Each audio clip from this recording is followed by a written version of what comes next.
Eventually, I use that as the foundation to develop something I call the mindful eating cycle. Now, the mindful eating cycle helps us develop consciousness around the decisions that we make with our eating. Why do I eat? When do I eat? What do I eat? How do I eat? How much do I eat? And where do I invest my energy? So if you think about somebody that you know who eats instinctively, why do they eat? Probably because they need fuel. So when do they feel like eating? Whenever they get hungry. Now, what do they eat? Whatever they want. And we hate that about them, right? So we're thinking and worrying about food all the time, yet they don't seem to really have to worry about it. Maybe all the things that we hear about what's good and bad isn't so clear cut. Of course, you might think, well, they have a lot of willpower. But since they can eat whatever they want, whenever they want, food doesn't have any power over them. So they don't need willpower to stop eating. Big difference, right? Now, how do they eat?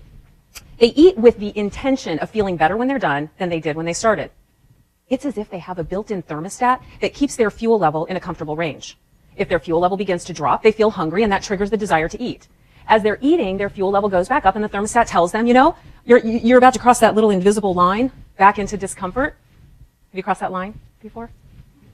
So they will stop eating, even if there's perfectly good food on their plate. Apparently their mother didn't know about the starving children, and those kids are still starving, right? And when we clean our plate, we don't help them one little bit.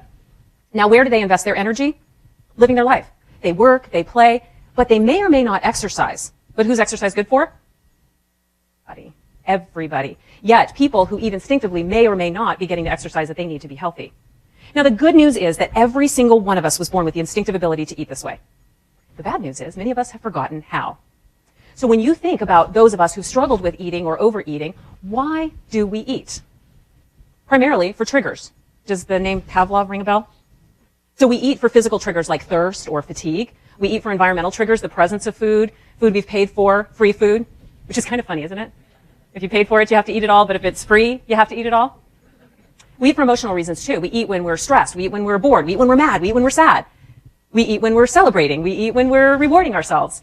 We basically eat for every emotion.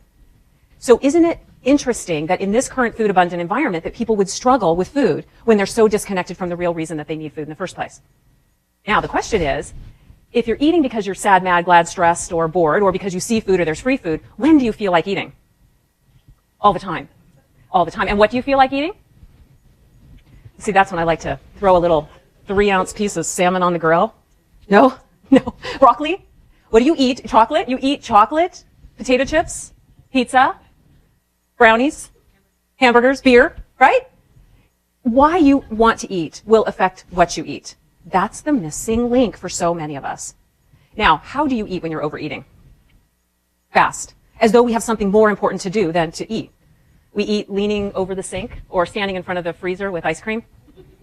Here's a good idea for portion control. If your feet start getting cold, it's time to shut the door. Right? So we eat when we're distracted. We eat while we're working, while we're talking, while we're watching TV, while we're reading. But this idea of multitasking is a myth. You can only fully focus on one thing at a time. You eat about 1,500 snacks and meals a year, so chances are pretty good that eating goes on autopilot, don't you think? So we will eat until the plate is clean, until the food is gone, until we feel miserable, until the row of Oreos is even. Yeah.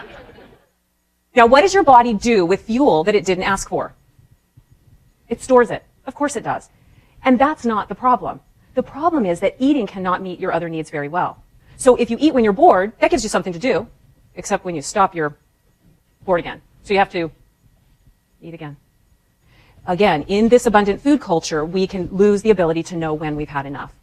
Now, when you get into this cycle, the only way out feels like going on a diet. So how do you eat when you're on a diet? I think a lot of people over-diet the same way they overeat. They're still thinking and talking about food all the time. So how much do they eat? Well, they weigh, they measure, they count, they write everything down. You know there's an app for that now.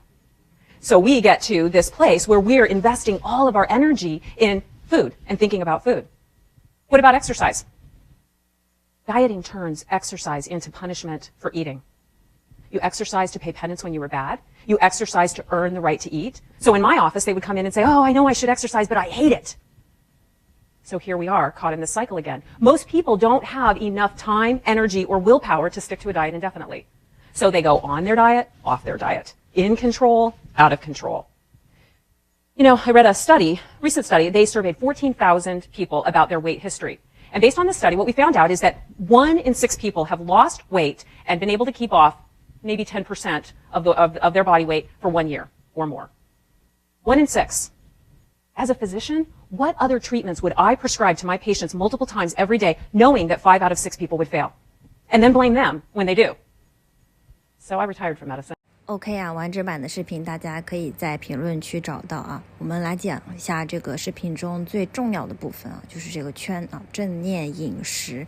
那么大家刚刚应该也都看懂了，就是正常情况下这个圈会非常的自然，但是呢，对于暴饮暴食的人来说啊，从这个 why 开始，我们来看一下为什么我们会吃啊，这个刺激物，这个 triggers， 其中除了饿，对我们来说还有一个很重要的就是情感。我们会在感受到任何情感的时候，会觉得无聊的时候、生气的时候焦虑的时候都会吃。那么 when 就会变成我们 all the time， 就是一直都在吃。what 吃什么就变成 anything 什么都有可能吃。how 怎么吃，视频中讲了可能会狼吞虎咽的吃得很快，有可能呢是做别的事情的时候同时在吃，可能你在看这个视频的时候也在吃站着吃，在冰箱门口吃都有可能。接着视频就讲了，那么暴饮暴食的人想到的唯一的出路打破这个恶性循环的出路，就是他可能会选择去 go on a diet 去节食去运动。这会带来什么问题呢？因为当你安排你自己的每一餐，计算卡路里想着怎么吃的时候，你的脑子里就会想更多关于食物的事情，你的脑子里就会是食物和惦记着食物，那么这会让我们更想吃其次它会让运动变成一个让我们惩罚自己的手段，不是自然而然的运动，而是对于吃之后的一种惩罚。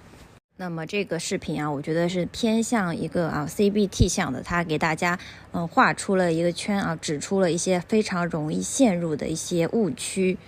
这个框架我觉得是提供的很好的大家日常生活中也可以看完这期视频之后，用这个框架去试着看一看，去分析一下自己，去看看自己在这个圈的哪一个部分去试1个礼拜看看，然后在评论区告诉我们有用的地方在哪里，没用的地方在哪里。当然有很多问题这个圈里并没有跟大家提供到比如说为什么我会选择食物这个样子，为什么我明知道这样是不对的，但是我就是做不到我就是一次次败给我自己我到底要怎么样才能掌握这个控制感，怎么样才能发展出内心的意志力。关于这些大家关注我们也就是我们这个企划的第2部，我们会出一番的心理的讲解视频，我们会在视频中跟大家提到很多跟暴食有关的部分它的心理学机制我们应该如何做，破局的关键等等我们下期再见。